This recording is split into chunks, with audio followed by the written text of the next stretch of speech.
함께 우리 신앙을 고백하시겠습니다. 나는 전능하신 아버지 하나님, 천지의 창조주를 믿습니다. 나는 그의 유일하신 아들, 우리 주 예수 그리스도를 믿습니다.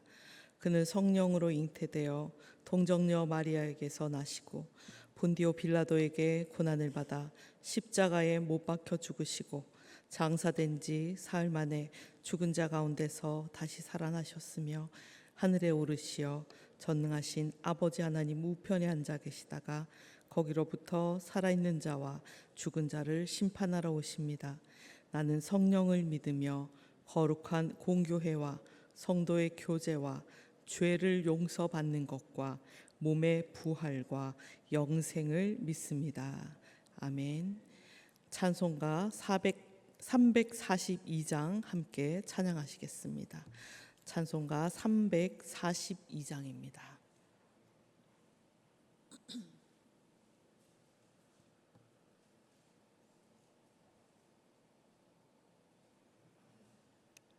너 시험을 당해 죄 짓지 말고 너 용기를 다해 곧 물리치라. 너 시험을 이겨 새 힘을 얻고 주 예수를 믿어 늘 승리하라. 우리 구주의 힘과 그의 위로를 빌라. 주님 내 편에 서서 항상 도우시리. 내 친구를 삼가 잘 선택하고 너 언행을 삼가 늘 조심하라. 너 열심을 다해 늘 충성하고 온 정성을 다해 주 봉사하라. 우리 구주의 힘과 그의 위로를 빌라. 주님 내 편에 서서 항상 도우시리. 잘 이기는 자는 상 받으리니.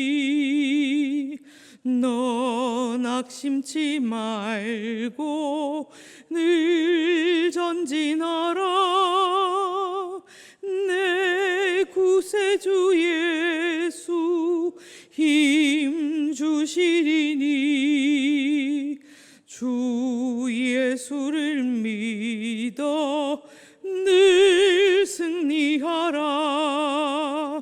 우리 구주의 힘과 그의 위로를 빌라. 주님 내 편에 서서 항상 도우시리. 아멘.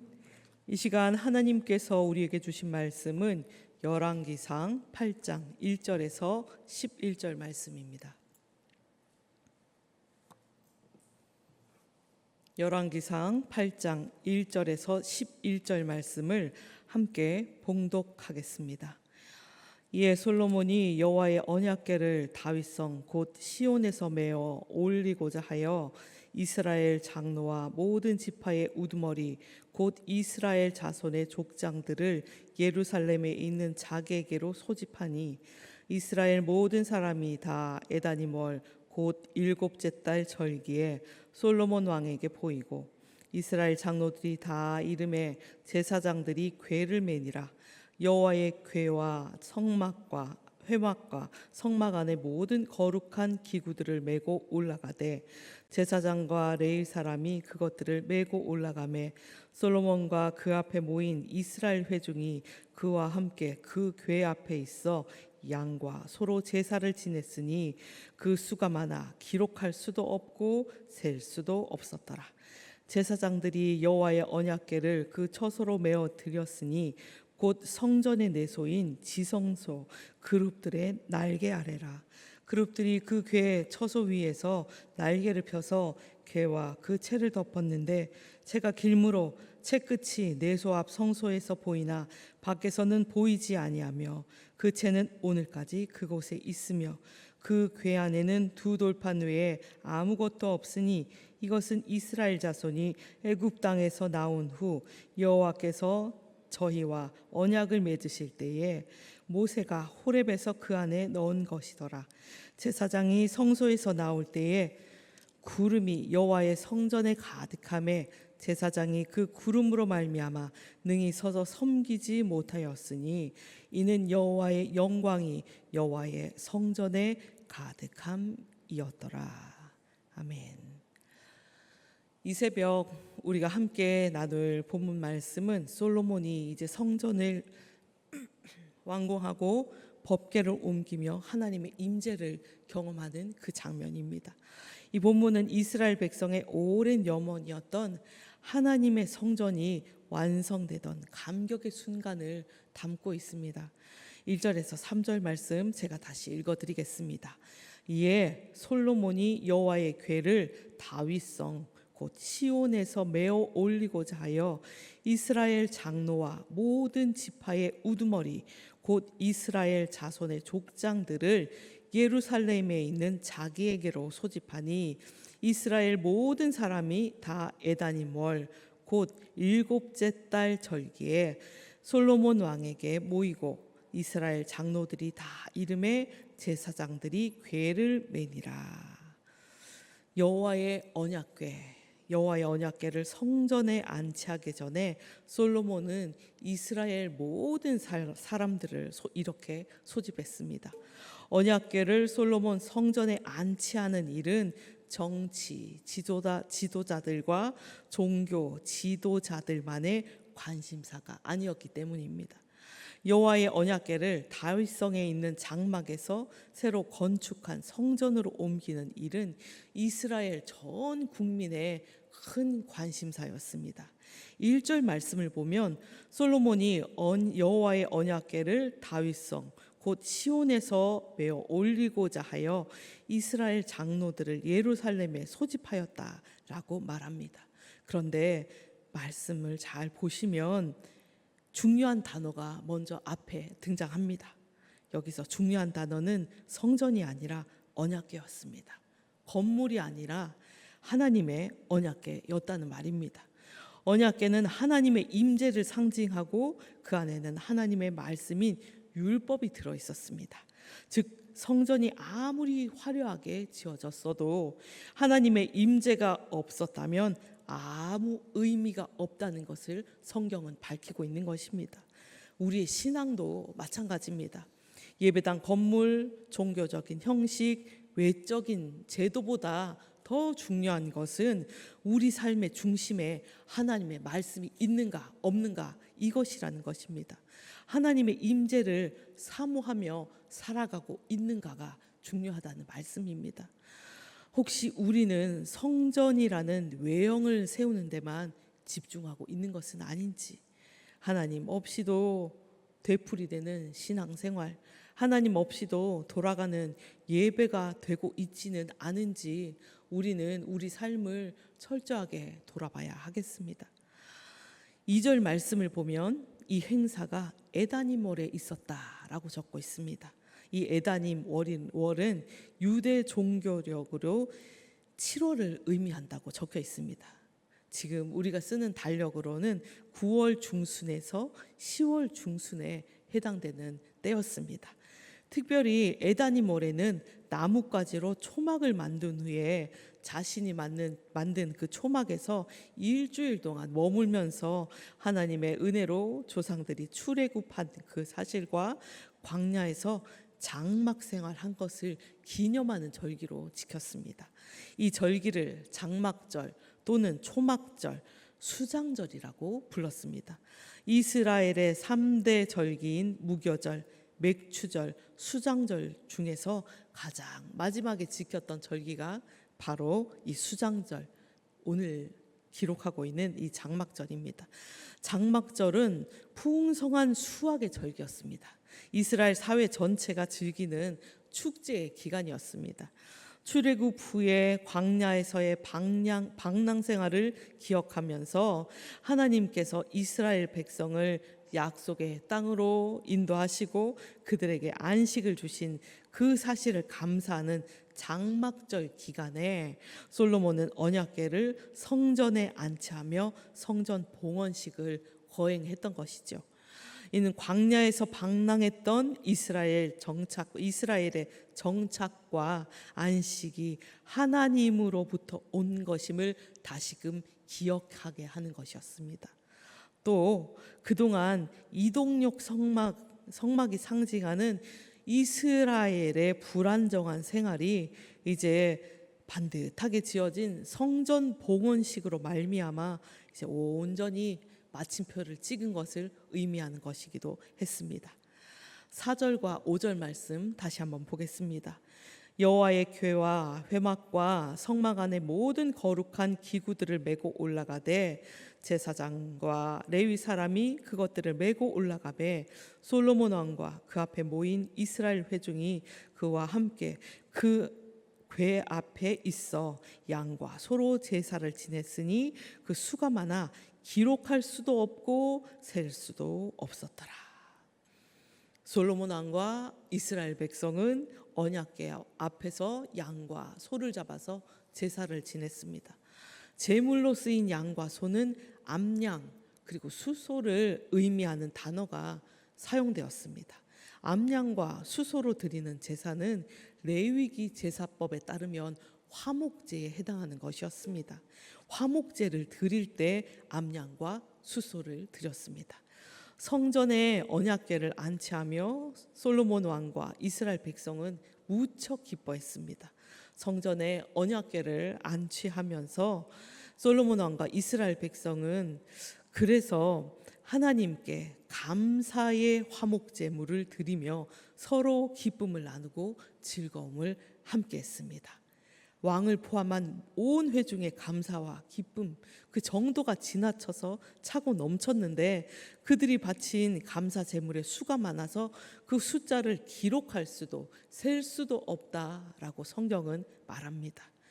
과거 다윗도 어땠습니까? 오베데돔의 집에 있던 언약궤를 시온에 있는 자신의 다윗성으로 옮겨올 때 넘치는 감사와 기쁨을 주체하지 못했죠.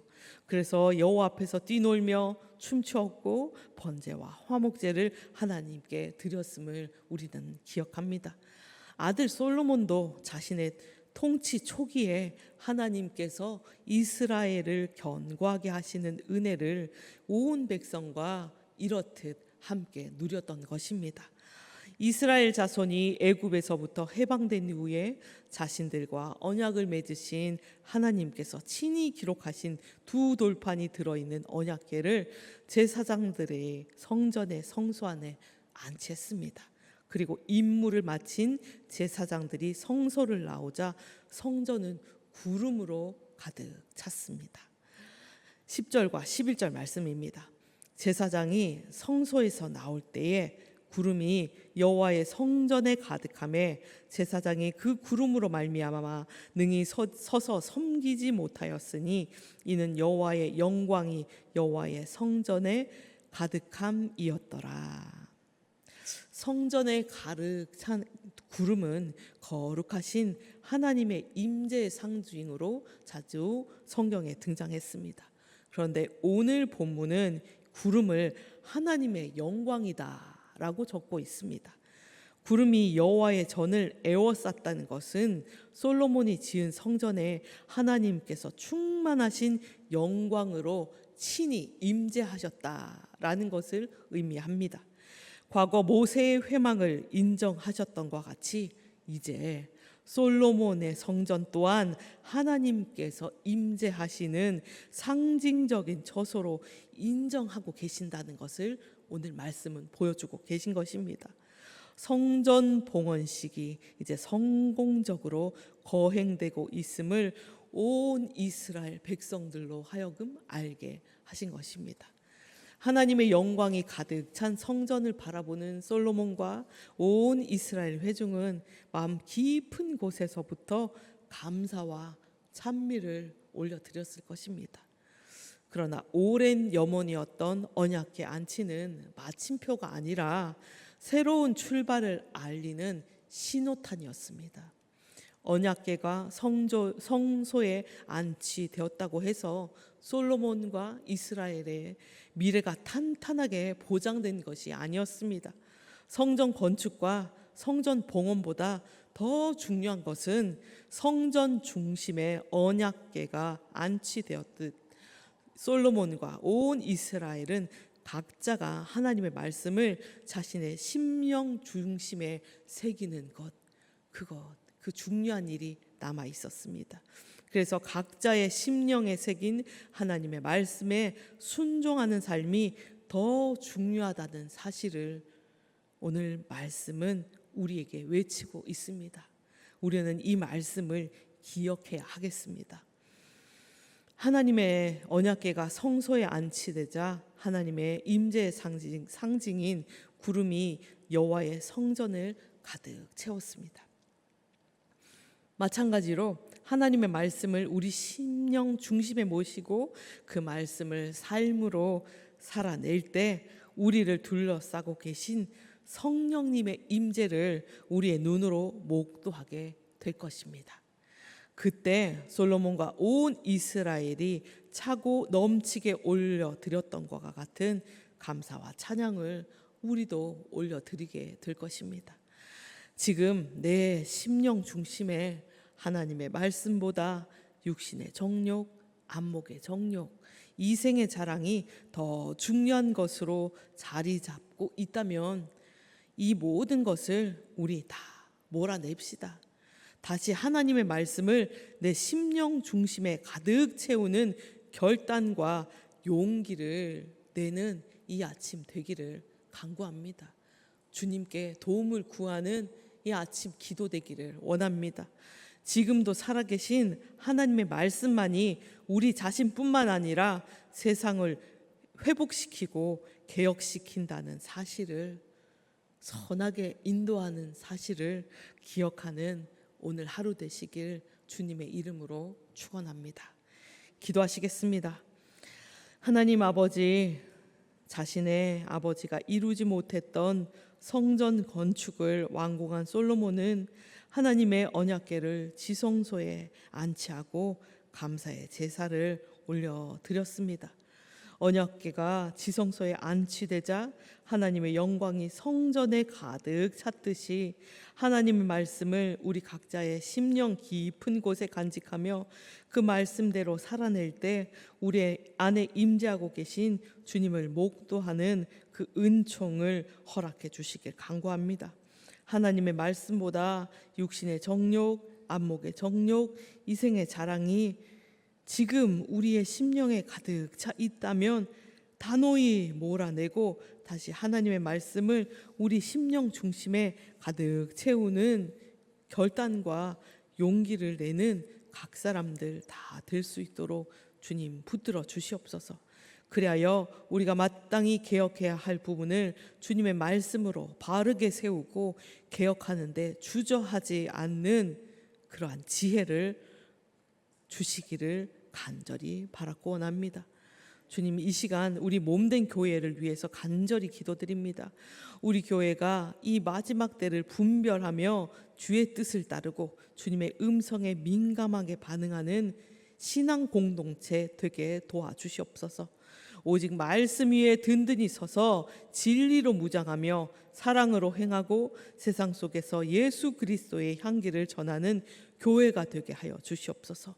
모든 성도들 안에 성령의 충만함을 부어주시고 교회의 예배와 섬김, 선교와 봉사의 자리에서 지치지 않도록 주의 능력으로 붙들어 주시옵소서. 주님, 우리 다음 세대를 위해서 간구합니다. 우리의 자녀들이 세상 속에서 믿음을 잃지 않고 하나님의 말씀을 삶의 기준으로 삼는 거룩한 세대로 자라게 주님 도와주시옵소서. 모든 자녀들의 마음에 하나님의 사랑과 진리가 깊이 뿌리내리게 하시고 예수님을 인격적으로 만나 삶의 주인으로 고백하는 복을 허락하여 주시옵소서. 믿음의 가정으로 자라난 다음 세대가 장차 이 나라와 열방을 섬기는 일꾼들로 세워질 수 있도록 주님 붙들어 주시고 인도해 주시옵소서. 삶의 여러 갈림길 앞에 있는 이들에게 지혜와 분별력을 주시고 무엇보다 주님을 먼저 구하는 믿음을 허락하여 주시옵소서. 하나님, 이 시간 입시와 진로로 또 취업과 여러 가지 분주한 일들로 모든 결정 속에 결정 내려야 되는 우리 자녀들 가운데 하나님의 인도하심 허락하여 주셔서 주님을 신뢰하며 나아가는 신실한 자녀들 다 될 수 있도록 붙들어 주시옵소서. 특별히 만남을 복을 허락하셔서 하나님을 꼭 만나는 그 은혜를 내려 주시옵소서. 또한 하나님이 예배하신 좋은 동력자들 만나게 하시고 기쁨과 감사가 넘치는 모든 관계의 열매들 맺어낼 수 있도록 도와주시옵소서. 주님, 이 나라 대한민국을 주님 손에 올려드립니다. 주께서 이 땅을 불쌍히 여기시사 다시 한번 은혜의 빛을 비추어 주시옵소서. 정치와 경제, 교육과 문화의 모든 영역 위에 하나님의 통치가 임하게 하시고 주님의 공의와 정의가 강물처럼 흐르게 하여 주시옵소서.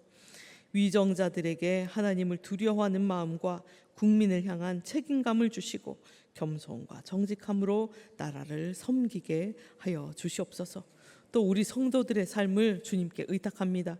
일상의 자리에서 주님을 예배하며 작은 일에도 감사와 기쁨으로 순종하는 삶 되게 하시고 모든 삶의 현장에서 하나님의 선하신 손길을 경험하는 귀한 날 되게 하여 주시옵소서. 가정마다 하나님의 말씀과 기도가 살아 숨쉬게 하시고 가정 사랑과 화목이 넘치는 믿음의 울타리가 되게 하여 주시옵소서. 각자의 일터와 사업장 가운데도 주님이 함께 하여 주시고 성실과 정직으로 일하게 하시며 모든 필요를 채우시는 하나님의 손길을 경험하는 날 되게 도와주시옵소서. 열방 가운데 복음을 들고 나간 선교사님들을 위해서 또 기도합니다. 어두운 곳에 빛을 비추는 선교사님들의 사역 위에 기름을 부으시고 지치지 않도록 날마다 새 힘을 공급하여 주시옵소서. 모든 사역지에 복음의 열매가 맺히게 하시고 선교사님들의 가정과 자녀들도 하나님의 은혜 안에 안전하게 지켜 주시옵소서. 또 8월에 떠나는 몽골 단기 선교팀을 위해서 기도드립니다. 함께 훈련하고 배우며 준비하는 모든 선교 팀원들의 마음을 하나로 묶어주시고 모든 과정 속에서 주님의 마음을 더 깊이 깨닫게 하여 주시옵소서. 단순한 사역의 준비가 아니라 우리 안에 예수 그리스도의 성품이 먼저 준비되게 하시고 기도와 말씀 위에 굳건히 서는 선교팀이 되게 하여 주시옵소서. 훈련과 교육 가운데 성령께서 역사하시고 필요한 지혜와 건강 또 체력과 언어적 이해, 문화적 감수성을 더해 주시기를 간구합니다. 서로를 세우고 격려하는 팀워크가 자라게 하시고 갈등이 아닌 사랑과 겸손으로 하나 되어 선교지를 향하게 주님 도와주시옵소서. 또 하나님, 이 시간 우리 성도님들 가운데 육체의 질병과 마음의 고통 가운데 있는 성도님들을 위해서 기도드립니다. 그들 가운데 찾아가 주셔서 주님께서 소망이 되어 주시고 또 위로해 주시옵소서. 병상에 누운 모든 성도들 치유의 손길을 주님께서 내밀어 주셔서 온전히 치유하여 주셔서 모든 상처가 회복되고 또 마음이 회복되고 영혼이 회복되는 그 역사가 일어날 수 있도록 도와주시옵소서. 입원한 많은 환우들 다시금 퇴원하고 집으로 돌아와 또 건강을 회복하고 이곳에 나와 우리와 함께 예배하는 그날이 올 수 있도록 주님 붙들어 주시옵소서. 주님, 마음이 눌리고 상한 자들에게는 주님의 평안과 새 소망을 부어 주시옵소서. 고난 중에 있는 이들의 눈물과 신음을 외면하지 마시고 주님의 긍휼과 위로로 다시 일어설 수 있는 은혜를 허락하여 주시옵소서. 우리 희성교회 모든 성도님들의 삶을 주님 앞에 올려드립니다. 주님 함께 동행해 주시고 주님 구름 기둥으로 또 불 기둥으로 인도해 주시옵소서. 이 모든 기도를 우리 구주 예수 그리스도 이름으로 기도드립니다. 아멘. 이제 각자의 자리에서 기도하시겠습니다.